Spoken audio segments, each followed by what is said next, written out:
জিলহজ মাস সমাগত। জিলহজ মাসের একজন মুসলমান হিসেবে কিছু আমল এবং ফজিলত, এই মাসের ফজিলত রয়েছে এবং কিছু আমল করা দরকার। সে হিসেবে জিলহজ মাসের ফজিলত আমল বিষয়ে দুই একটি কথা আজকে আলোচনা করব। সম্মানিত উপস্থিতি, আসসালামু আলাইকুম ওয়া রাহমাতুল্লাহি ওয়া বারাকাতুহু। আল্লাহ রাব্বুল আলামিন সূরা ফাজরের 1 থেকে 3 নং আয়াতে ঘোষণা করছেন, ওয়াল ফাজরি ওয়া লায়ালি আশর ওয়াশ শাফঈ ওয়াল বিতর।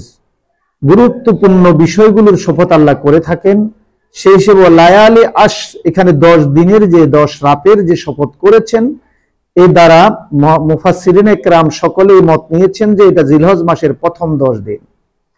এরপরে আল্লাহ রাব্বুল আলামিন সূরা তাওবা 36 নম্বর আয়াতে ঘোষণা দিয়েছেন যে আল্লাহ পাকের মাসগুলো হলো 12টি।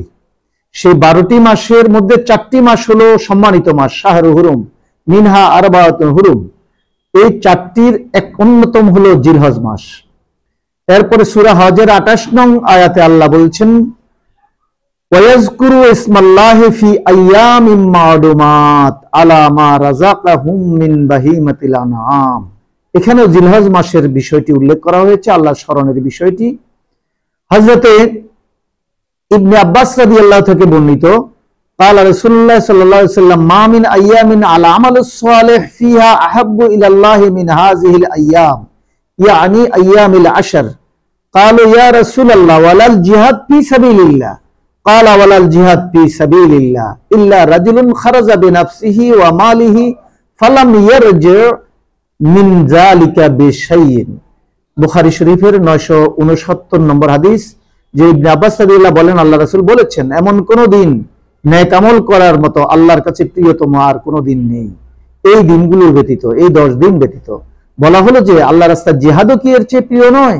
তখন আল্লাহ রাসূল বললেন, না, আল্লাহর রাস্তায় জিহাদও এই 10 দিনের ইবাদতের চেয়ে প্রিয় নয়। তবে কোন ব্যক্তি যদি তার নিজের জান এবং সকল সম্পদ নিয়ে আল্লাহর রাস্তায় জিহাদের উদ্দেশ্যে বের হয়ে যায়, সকল সম্পদও বিলীন করে দেয়, নিজের জীবন বিলীন করে দেয়, তার সওয়াব হয়তো এর চেয়ে বেশি হতে পারে।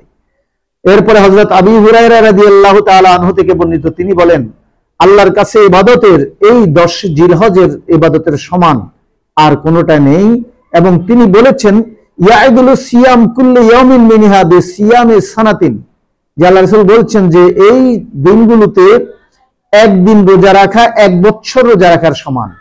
ওয়া কিয়াম কুল্লি লাইলাতিন মিনহা বিকিয়ামি লাইলাতুল কদর, এই দিনের রাতগুলোতে ইবাদত করা সবে কদরের রাত্রিতে ইবাদত করার সমান। এরপরে হযরত হাফসা রাদিয়াল্লাহু থেকে বর্ণিত, তিনি বলেন, আল্লাহ রাসূল কখনো জিলহজ মাসের 10 দিনের রোজা, 10 তারিখের রোজা এবং আশুরার রোজা, জিলহজ মাসের 9 তারিখের রোজা এবং আশুরার রোজা এবং প্রতি মাসের 13, 14, 15 তারিখ আইয়ামে বীজের রোজা, এই 3টি রোজা কখনোই ছাড়েননি। এরপরে আল্লাহ রাসূল আরো বলছেন, আরাফার দিন রোজা রাখা আল্লাহর কাছে 1 বছরের আগের এবং 1 বছরের পরের গুনাহের কাফারা হয়ে যাবে। অপরদিকে আশুরার রোজা পূর্ববর্তী 1 বছরের গুনাহের কাফারা হবে। এখানে আশুরার রোজা 1 বছর পূর্ববর্তী গুনাহের কাফারা, কিন্তু আরাফার রোজার ক্ষেত্রে 1 বছর পূর্বের 1 বছর পরের গুনাহের কথা বলা হয়েছে, কাফারা হয়ে যাবে। এরপরে এভাবে অসংখ্য হাদিসে রয়েছে, আল্লাহ রাসূল বলছেন, ফাকসিরু ফীহিন্নাত তাহলিল ওয়াত তাকবীর ওয়াত তাহমিদ। মুসনাদে আহমদ এই হাদিসখানা বর্ণনা করেছে। এরপরে আল্লাহ রাসূল বলেন, ইজা দাখালতুল আশরু আরাদা আহাদুকুম আইয়ুদাহিয়া ফালা ইয়ামাসসা মিন শারিহি ওয়া বিশাররিহি শাইয়ান।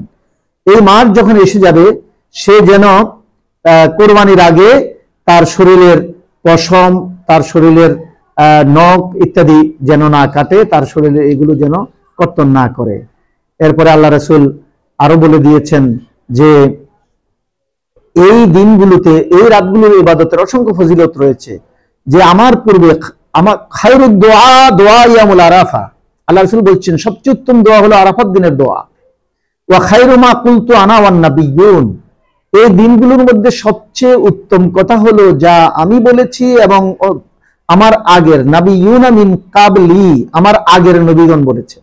দেখেন, নবীগণকে উনি আগে, নবী সাল্লাল্লাহু আলাইহি ওয়াসাল্লাম যদিও আগ থেকেই নবী, কিন্তু হুকুমের দিক থেকে যে উনি পরে এসেছেন সেই হিসেবেই উনি বলে দিয়েছেন যেটা অন্যরা বললে কেউ কেউ দোষ মনে করে থাকেন, যে নবিয়ুনা মিন কাবলি, আমার আগের নবীরা যে দোয়া পড়েছে, সে দোয়াটা কি?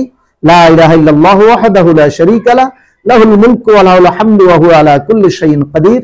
এই হাদিস খানা তিরমিজি শরীফের 2837 নম্বর হাদিস।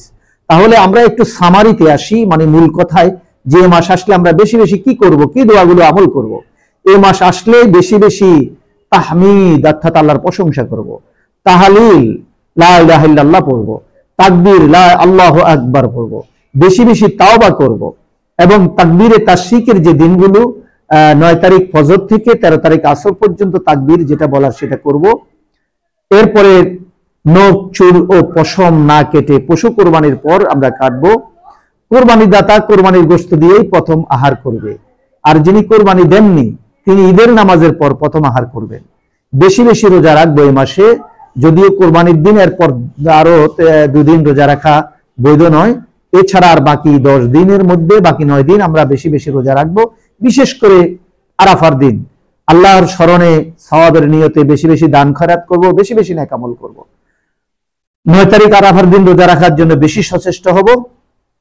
9 তারিখ অর্থাৎ কোরবানির আগের দিন ফজর থেকে 13 তারিখ আসর, যেটা আইয়ামে তাশরিকের দিন, প্রত্যেক ফরজ নামাজের পরে একবার তাকবীর বলা, জামাতে নামাজ হোক বা একাকী নামাজে হোক, এটা ওয়াজিব। পুরুষরা শব্দ করে, মহিলারা নিজে শুনে মতো করে তাকবীর বলবে, এটাই নিয়ম। ঈদের নামাজের জন্য গোসল, মেসওয়াক, সুন্দর পোশাক পরিচ্ছন্ন করে আমরা ঈদের মাঠে যাব।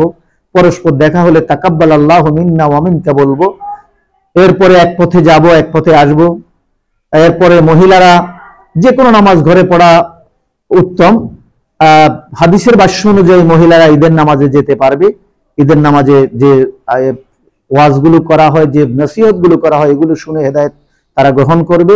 আর ঈদের নামাজ খোলা জায়গায় ঈদগাহে পড়া সুন্নত। এখন তো প্রত্যেকে সামাজিক ইমেজ রক্ষার জন্য ঘরে ঘরে মসজিদ, সেই মসজিদে ঈদের নামাজ পড়া শুরু করেছে, যা আসলে ইসলামী বিধানের সঠিক বিধান নয়। ইসলামী বিধান হলো এক এলাকায় একটি ঈদের জামাত হবে, সেই ঈদের জামাত খোলা ময়দানে, মসজিদে না করে খোলা ময়দানে করবে।